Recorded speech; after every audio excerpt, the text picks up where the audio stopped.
अस्सलाम वालेकुम। हर पल टीवी एक दफ़ा फिर आपको खुश आमदीद। कराची में डकैती मज़ामत पर नौजवानों के कत्लेआम का सिलसिला रुक नहीं पा रहा है। पुलिस के इतने बेशुमार दावे, शाहीन फोर्स, ये फोर्स, बेशुमार फोर्सेस बन गई हैं, लेकिन अब भी लोग बेगुनाह नौजवानों को कत्लेआम कर रहे हैं। आखिर ये हो क्यों रहा है, इसके ऊपर बात करते हैं राहिल बेग से। राहिल भाई, आज एक और नौजवान बिलाल को सरेआम कत्ल कर दिया गया। देखिए कि अफ़सोसनाक वाक़यात हैं, ख़बरें हैं। किसी भी जवान बेटे को किसी की कोख उजाड़ते हुए शायद उसको ये एहसास भी ना हो कि आपने किसको मार दिया है, किस तरह से मार दिया है। वो मुस्तक़बिल हो सकता है अपने घर वालों का, अपने बूढ़े माँ-बाप के मुस्तक़बिल का सहारा हो सकता है। और यहाँ पर देखिए कि पहले भी पिछले दिनों कराची में ऐसा था कि स्नैचिंग के दौरान वो उसको टारगेट कर रहे थे, मार रहे थे, जबकि मोबाइल भी छिन रहे हैं, सब चीज़ें हो रही हैं और फिर भी मार कर जा रहे थे। अब उसका क्या कसूर है? ना तो छीनने आए हैं, ना कुछ किया है। अगर आप चाय के होटल पर बैठे हैं तो ये क्या गलती है? क्या हम आज़ाद फ़िज़ा में सांस नहीं लेते? क्या हम किसी ऑक्यूपाइड एरिया में रहते हैं या किसी ऐसी जगह पे रहते हैं कि हम ना बाहर जा सकते हैं, ना बैठ सकते हैं, ना अपनी ज़िंदगी को ठीक तरीके से गुजार सकते हैं? और चाय के होटल पे अमूमन लोग बैठ जाते हैं। और जैसे कि आज का जो अफ़सोसनाक वाक़या है, जिसके ऊपर नोटिस भी लिया जा रहा है आला शख्सियात की जानिब से, और होना चाहिए, खाली नोटिस ही नहीं होना चाहिए, इसके ऊपर कार्रवाई भी होनी चाहिए और तरजीहन बुनियादों पर होनी चाहिए। देखिए कि एक बाप ने या एक माँ ने या एक बहन भाइयों ने जिनके साथ जिनका वक्त गुजरता है, मेरे लिए, आपके लिए या देखने वालों के लिए एक खबर है या थोड़ा बहुत अफसोस है, मगर आप अगले ही लम्हे भूल जाएंगे, कुछ और आ जाएगा, आप उसकी तरफ लग जाएंगे। मगर जिसके घर का गया है, जिसके घर से जनाजा उठा है, वो उसको पता है कि उसके बाद उनकी ज़िंदगी में क्या खला आएगा। जिस बाप ने उसको पढ़ाया होगा, जिस माँ ने बहुत सारे ख्वाब देखे होंगे, उसकी शादी से रिलेटेड होंगे, उसके मुस्तकबिल के हवाले से होंगे, उसे इंजीनियर बनाने के लिए उन्होंने कितनी मेहनत की होगी। क्या आज के दौर में तालीम हासिल करना आसान है? इस महंगाई के दौर में आपको अपना पेट काटना पड़ता है, अपनी ख्वाहिशात को मारना पड़ता है, इस मुआशरे में रहने के लिए, अपने स्टेटस को बरकरार रखने के लिए बहुत सारी कुर्बानियाँ देनी पड़ती है। देखिए, जब आप एक मिडिल क्लास तबके से ताल्लुक़ रखते हैं, आपकी घर में अपने मसले मसाइल हैं, फिर आप जब यूनिवर्सिटीज़ जा रहे हैं, कॉलेज जा रहे हैं, तो मुआशरे में अपनी इज़्ज़त बरकरार रखने के लिए अपने आप को मेंटेन करने के लिए बहुत सारी चीज़ें करते हैं। तो वो तमाम चीज़ों को बरूए कार लाते हुए इसलिए आप बर्दाश्त करते हैं क्योंकि माशरती रवैये हैं कि अच्छा बुरा हर कोई है, कोई आपको अच्छा कहता है, कोई बुरा कहता है। आप तमाम चीज़ों से समझौता करते हुए अपने मुस्तकबिल के लिए आगे बढ़ते हैं। मगर जब मुस्तकबिल करीब आता है तो कोई एक अंधी गोली आकर लग जाती है और एक ख़बर चलती है कि नामालूम अफराद की जानिब से फ़लाँ शख्स मर गया, ये इंजीनियर बनने जा रहा था या इंजीनियर था। मगर ये 5 सेकंड की ख़बर या 1 मिनट का जो बीपर या टिकर है, मगर किसी की ज़िंदगी में कितना बड़ा भूचाल लेकर आ जाता है, शायद इसका अंदाज़ा नहीं। जो जब बूढ़े कांधे जवान बेटों के लाशें उठाते हैं, ये उनको पता है। जब बूढ़ी माएँ बैन डालती हैं, ये बहनें अपने जवान भाइयों पे, कंवारे भाइयों पे, और अरमान होते हैं घर वालों के, बच्चों के ऊपर। और जब आप मंजिल के करीब करीब हों और देखें कि आप अब कुछ बनने जा रहे हैं, उनको लगता है कि अब हमारी चीज़ें, कि ज़िंदगी में कुछ आसानियाँ आने जा रही हैं, और ऐसे में आए कोई भी आपको ख़त्म करके चला जाए और कोई पूछने वाला नहीं है। लेकिन राहिल भाई, एक मसला ये है कि वो लड़का जो इंजीनियर के तीसरे साल में था, बिलाल, कराची में, अपने घर के कफालत के करीब था वो। लेकिन अब सवाल ये पैदा हो रहा है कि वो छीनने नहीं आए थे, क्या टारगेट करने आए थे ना? अभी ये इन्वेस्टिगेशन चल रही है कि उससे कत्ल क्यों किया गया, इसका सवाल है।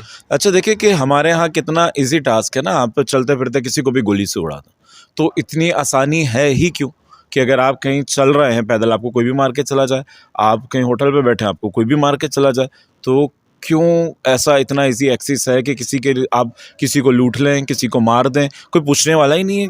क्या इंसान नहीं है ये? जब जो जाते हैं लोग, एक आम आदमी मरता है तो वो भी तो इंसान है। कोई ख़ास आदमी जब जाता है, मरते हैं, इतना वावेला मचता है, उसमें कानून साज़ी होती है, चीज़ें होती हैं, तो क्या एक ख़ानदान का आप सहारा छीन लें, उसकी कफ़ालत करने वाला छीन लें, तो इसके लिए क्या कोई कानून साज़ी नहीं होनी चाहिए? क्या इसके ऊपर कोई एक्शन नहीं होना चाहिए? जानें सबकी एक जैसी हैं, चाहे कोई ख़ास मरे, कोई आम मरे, अल्लाह के हज़ूर तो सब एक ही है ना। ये तो हमने ओहदों से, चीज़ों से, नाम से चीज़ें होती हैं कि ये बड़ा है, ये छोटा है, ये आम है, ये ख़ास है, ये सोच का फ़र्क है, मगर जाने वाला तो जान से जाता है। राहिल भाई, मसला ये है कि वज़ीर सिंह ने नोटिस लेके आईजी से रिपोर्ट तलब कर ली है। एक सवाल उनकी हमेशा तो की तरह जिम्मेदारी है। रूटीन है ना ये तो। देखिए उनकी क्या अब जिम्मेदारी आईजी है। जो है क्या गिरफ्तार कर लेंगे? एक सवाल ये आ रहा है हमारे देखिए पास। करना तो चाहिए, और जाहिर सी बात है जब नोटिस लिया है वज़ीर आला ने और जब आईजी से भी पूछा, आईजी सिंध से, तो यकीनन वो इस पे काम करेंगे और उनकी जिम्मेदारी भी है। और लेकिन राहिल भाई अब तो वो जान से चला गया, मुलजिम पकड़ा जाएगा जान तो वापस नहीं आएगी, इतना बड़ा मसला। देखें कि अलमिया है ना, चलें जान तो नहीं आएगी, जाहिर सी बात है, जो गया है वो नहीं आएगा, लेकिन सजा मिलनी मगर हम चाहिए। सजा भी मिलनी चाहिए, मगर आने वाली कई जानों को महफूज बना सकते हैं।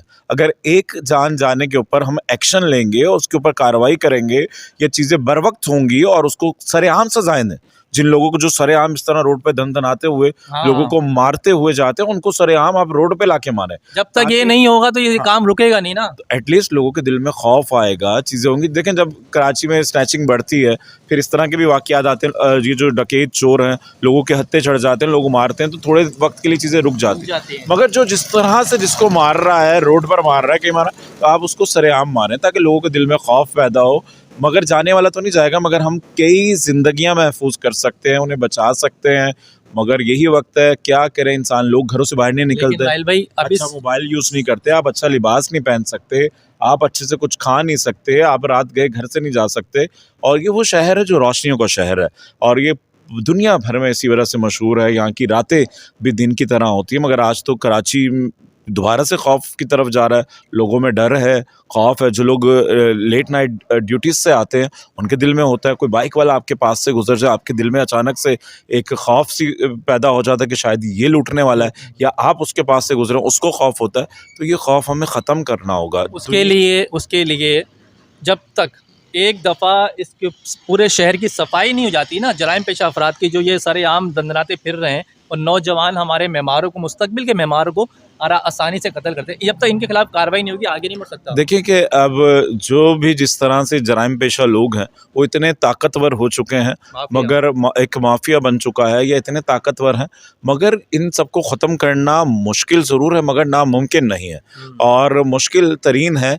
और इंशाल्लाह मेरी तो दुआ है कि जो इदारे हैं जिनका ये काम है वो अपना काम ज़िम्मेदारी के साथ करें और आवाम को तहफ़्फ़ुज़ दें, उनकी जानो माल को तहफ़्फ़ुज़ दें, और लोग उसी तरह से घूमें। और ये बस जिस तरह की जब खबरें आती हैं तो दिल अफसुर्दा होता है। ऐसा लग रहा है राहिल भाई कि अगला 24 घंटे बड़े अहम है। बताया जा रहा है कि बिलाल जो है जिसको कत्ल किया गया था उसके मुल्जिमान को गिरफ्तार कर लिया जाएगा, और ऐसा ही हो और असल मुल्ज़िमान पकड़े जाएं और उनके खिलाफ कार्रवाई भी हो। देखिए जब इस तरह की खबरें चलती हैं टेलीविज़न पर, सोशल मीडिया पर, जो घर बैठे लोग हैं, जो वालिदैन हैं जिनके बच्चे जॉब के लिए जाते हैं या किसी काम से बाहर जाते हैं या वैसे दोस्तों में जाते हैं, तो कितना खौफ होता होगा ना कि एक जो माँ है, जो 9 माह अपनी कोख में रख कर उसको दुनिया में लेकर आती है, उसकी परवरिश होती है, उसे पालते हैं, उसकी तरबियत होती है, कितने साल लगते हैं, खून पसीना, मेहनत, मोहब्बत, और कोई भी आए एक लम्हे में आपकी कोख उजाड़ के चला जाए, तो ये तो सवालिया निशान है। और राहिल भाई ने सही तफसील से बताया कि कराची में एक नौजवान जो था इंजीनियर बनने जा रहा था, बिलाल उसका नाम था, लेकिन उसको आज फिर एक बेरहम गोली ने उसकी जान ले ली है। तो ये डकैती मज़ामत का जो वाक़यात है, इस मुसलसल इसमें इजाफा होता जा रहा है, रुकने का नाम नहीं ले रहे, आए दिन का ये मसला है। पुलिस भी मुतहरिक तो दिखाई देती है, लेकिन कहीं से कुछ दिख नहीं रहा आंखों से हमें कि कोई गिरफ्तार हो रहा है, मुल्जिमान गिरफ्तार होते हैं, फिर बाद में ये वारदातें फिर भी चल रही हैं जिन्हें अब रोकने की ज़रूरत है। सोशल मीडिया पर एक हंगामा खड़ा हुआ है, हर आदमी इसके ऊपर बात कर रहा है कि एक नौजवान, कम उम्र नौजवान को इन लोगों ने कत्ल कर दिया सरेआम, तो इसके ऊपर मुल्जिमान की गिरफ्तारी के मुतालबे किए जा रहे हैं। ख़ास तौर पे ट्विटर के ऊपर इसके ऊपर बात की जा रही है कि बिलाल के जो मुल्जिमान हैं उन्हें गिरफ्तार किया जाए। तो ये हमारी खबर थी आज की। जैसी कोई नई अपडेट आएगी हम आपको ज़रूर बताएंगे। तो नेक्स्ट वीडियो तक अपने मेज़बान जावेद सादी को इजाज़त दीजिएगा। अल्लाह हाफिज़।